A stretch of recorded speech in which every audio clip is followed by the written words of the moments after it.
You don't get good artists without them being rough first. It costs you nothing to scroll past art you don't like, or better, to encourage them. It costs a future a potential cool artist when you crush a beginner. Be kind. We're all works in progress. Forever. Katy, Coope.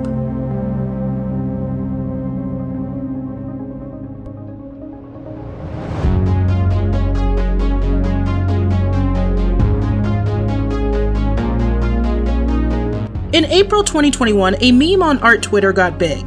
Hashtag how to draw manga redraw. That is, people redrawing the cover of this infamous How to Draw Manga book, a book created by a 16-year-old. I remember this being the book that got laughed at alongside the other horrors of the half-price books clearance section. Because it was scholastic, it had a lot of kids picking up, and in some cases were their very first How to Draw Manga book. Sadly, this was a bit after my time. I was too busy being... But videos like S Comic Makers introduced me to it a few years ago.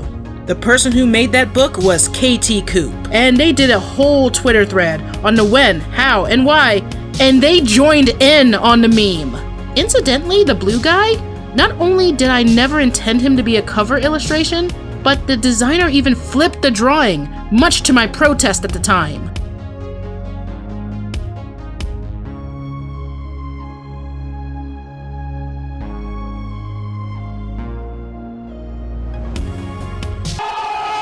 There's an amazing story behind this color-penciled sponsored book. As some of you already might know, I was in high school when I did these. A small sub-publisher approached me because they found a website I made myself and my work was accessible for their audience and also not full of tits and violence. The books never really had a big release here, so I basically saw very little of their effects until much later, which made the whole thing very detached and surreal. Being published in like 3 languages before going to uni felt like something happening to some other me. I did keep going for quite a few years though, and did actually make a 3rd book while studying for my MA. That one, How to Make Manga Characters, was with HarperCollins and got shortlisted for the Society of Authors Educational Writers Prize. I lost to Charlie's War, so hey.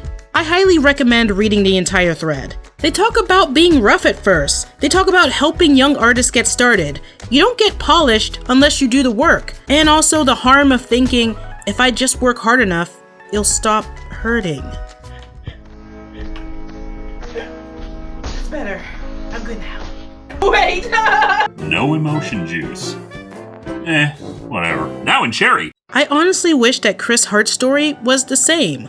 Wholesome and spiky. Katy Coope has a heroic story of someone who had an opportunity and grew sense. This book influenced many to drawing in a manga style, but did everyone stick with it? I think my style kind of splits between anime and Western style cartoons. I used to draw very heavily in an anime style, very shoujo, and sometimes I still do depending on what I'm drawing, but in the past 5 or 6 years I've really been getting into graphic novels, so I'm trying to kind of marry both Eastern and Western styles together and experimenting with that. But I think you can see the anime influence in my art, definitely, especially in the eyes. Now this one, in my opinion, is kind of tricky because by manga style, do you mean like black and white?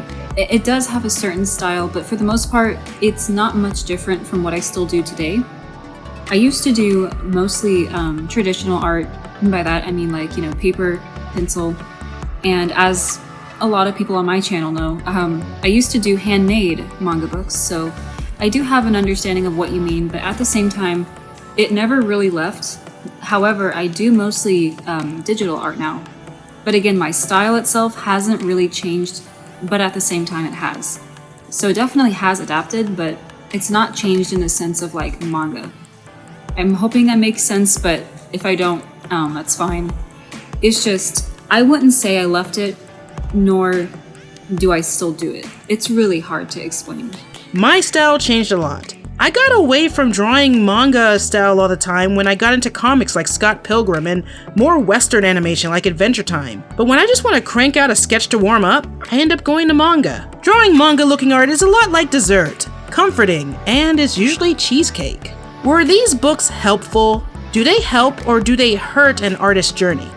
And because I've never used one myself, like I've said, I can't really say for sure. I don't have any experience. However, I could never see how it could hurt a young artist or any artist, because, you know, if people struggle with like a certain expression or, you know, like feet, hands, a certain angle, I really don't see how that is in any way wrong. It's just giving you tips and tricks, I believe, kind of helping, you know, explain it a certain way. However, if it says like, this is the way, the only way, in fact, like it's mandatory to draw it the certain way, then I could kind of see how it could hurt someone or give someone the wrong idea, because there is no certain way. Everyone's art style is very unique, very different, so you can, or you should definitely cherish it. So, you know, I'm gonna say that for sure, but I can't say, you know, other things about it because I've never actually used one. So I hope that kind of helps. I honestly think that anything that gets you drawing is helpful to an artist. Having been an art teacher in the past, I find that some of the biggest things that take away kids' motivation to draw is things like drawing being too difficult, or a lot of kids are surprisingly perfectionists at a young age, and not being able to draw what they see in their heads can be super frustrating, and obviously the motivation to keep up with drawing long term. Drawing is, in my opinion, more of a skill than a talent, and so you can have a natural ability to see things artistically and understand it, but ultimately it's a skill that has to be continuously worked on, kind of like a muscle. So there's always room for improvement and learning, and I find that long-term artists can leave art because it can take a long time to be considered, I guess, good at it. But I think that by drawing things that are interesting to them, like current shows or fandoms that they're involved in, is the fuel that can get them to keep drawing at a young age. Like, oh man, I really like this show and I want to be part of it somehow, and creatively art can kind of fulfill that. I personally got into drawing because of Pokemon. I was just itching to draw them because I liked it so much. So I think if how to draw books or manga books can help them achieve that feeling and get them hooked enough to learn and grow as an artist, then I think that's great. Although, as a person who also graduated with a fine arts degree, I think that it's also important to branch out and learn other techniques if an artist wants to grow more than just having art as a hobby.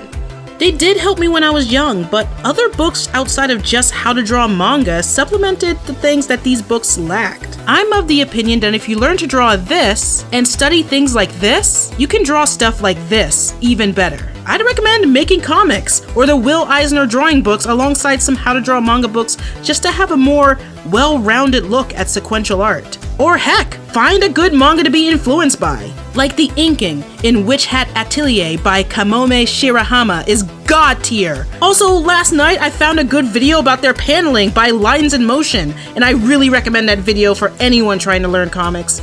Also, Ichiro Oda's pages will always leave an impression on me. The way Kohei Horikoshi does character design, the way Keiko Tsunobu draws raw human emotion, Takeshi Obata sensei! You should read the type of manga you want to create while you're learning from these books or videos or anything. Manga, fine art, digital art, being an artist means you're always changing, moving forward. Or as Katy said, we're all works in progress, forever. That's beautiful, but what is a good how to draw manga book and what is a bad how to draw manga book?